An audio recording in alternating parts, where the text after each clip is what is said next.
بنگال والوں اگر برا نہیں مانے تو ایک بات کروں ہاتھ جوڑ کے، مسجدوں کے 2-2 کروڑ کے مینار بنانے کی بجائے کوشش کرو کہ وہ 2-2 کروڑ غریبوں پہ خرچ کرو اور ان کو مضبوط کرو۔ اگر ہماری قوم 10 سال میں مضبوط ہو گئی تو 2 نہیں بلکہ 10 کروڑ کے مینار ہم بنا سکیں گے۔ اس لیے میری گزارش ہے، جلسوں کے خرچے بھی کم کرو، شادیوں کے خرچے بھی کم کرو اور سب خرچے کم کر کے اپنی قوم کو مضبوط کرو۔ حضور علیہ السلام اسی لیے تشریف لائے تھے۔ تو دیندار بنو، مالدار بنو، اور نمبر 3 ایجوکیشن پہ بہت محنت کرو۔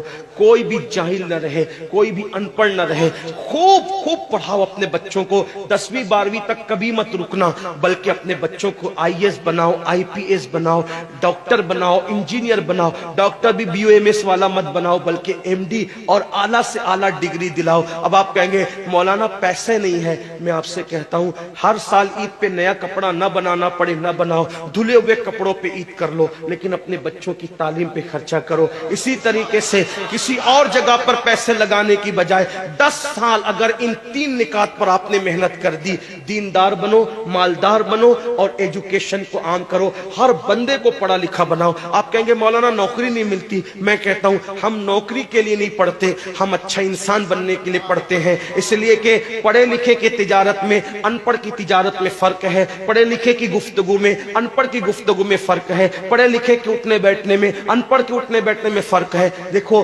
آپ یہ نہیں کہتا ہوں کہ آپ سب ان پڑھو، لیکن ایک بات آپ سے کہتا ہوں، محفل میں پڑھے لکھوں کا انداز اور ہوتا ہے، ان پڑھ لوگوں کا انداز اور ہوتا ہے۔ کھانے میں، پینے میں، اٹھنے میں، بیٹھنے میں تعلیم کو عام کرو، دنیا بھی پڑھاؤ، آخرت بھی پڑھاؤ۔ اپنے بچوں کو اتنا علم دو کہ وہ مسلمان رہے، سچے مسلمان رہے، اور اپنی بچیوں کو بھی اتنا علم دو سچی پکی مسلمان رہے، اور اسکول، کالج، یونیورسٹی میں اعلیٰ سے اعلیٰ تعلیم دلاؤ۔ اور یاد رکھنا غربت کا بہانہ مت بناؤ۔ بیٹیا کی شادی ہوتی ہے تو لاکھوں روپے کہاں سے آتے ہیں، اور آپ سے کہتا ہوں 8 گھنٹے محنت کرنے کی بجائے 16 گھنٹے محنت کرو، محنت میں پیچھے مت ہٹو، اپنے بچوں کو پڑھاؤ۔ صرف 10-12 سال ہندوستان کے تمام مسلمان محنت کر کے اپنے بچوں پہ محنت کر لیں، کوشش کر لیں، کاوش کر لیں، تو دیکھنا نقشہ بدل جائے گا۔ یہ بھی آپ سے کہتا ہوں، ایک بات کہتا ہوں، منع نہیں کر رہا ہوں، اگر مجھ سے غلطی ہو تو میرے علماء اصلاح کریں گے، آپ میری ذات کو دیکھ کے قبول نہیں کرنا۔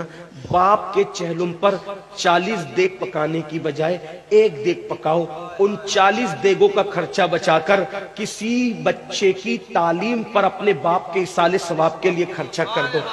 پیر صاحب کے مزار پر 1 لاکھ کی چادر لا کے ڈالنے کی بجائے 100 روپے کی چادر ڈال دو، باقی کے پیسے بچا کر غریبوں کی تعلیم پہ خرچہ کر دو۔ پیر صاحب کے ایصال ثواب کے لیے وہ اس 1 لاکھ کی چادر سے جتنا خوش ہوں گے، وہ 100 روپے کی چادر سے بھی اس سے زیادہ خوش ہوں گے، کیونکہ آپ نے کسی کو اٹھا دیا، کسی کو آپ نے ترقی پہ لے گئے۔ ایک بات کہتا ہوں، میرا پیر جنتی ہے تو میرے پیر کو میری 1 لاکھ کی چادر سے کیا غرض، اس کو تو جنت میں اس سے بہتر لباس مل چکا ہے، اس کو تو 1 لاکھ کا اس سے بہتر لباس مل چکا ہے۔ تو یہ باتیں تلخ لگے معاف کرنا، لیکن آپ سے ایک بات کہتا ہوں، رسومات سے نکلو، حقیقتوں کی طرف آؤ، رسومات سے نکلو، سچائیوں کی طرف آؤ۔ ایک دوسرے کو گرانے کی کوشش مت کرو، ایک دوسرے کو اٹھانے کی کوشش کرو، آپس کے جھگڑے ختم کرو۔ تیرا سلسلہ بڑا، میرا سلسلہ بڑا، تیری برادری بڑی، میری برادری بڑی، تیرا پیر بڑا، میرا پیر بڑا۔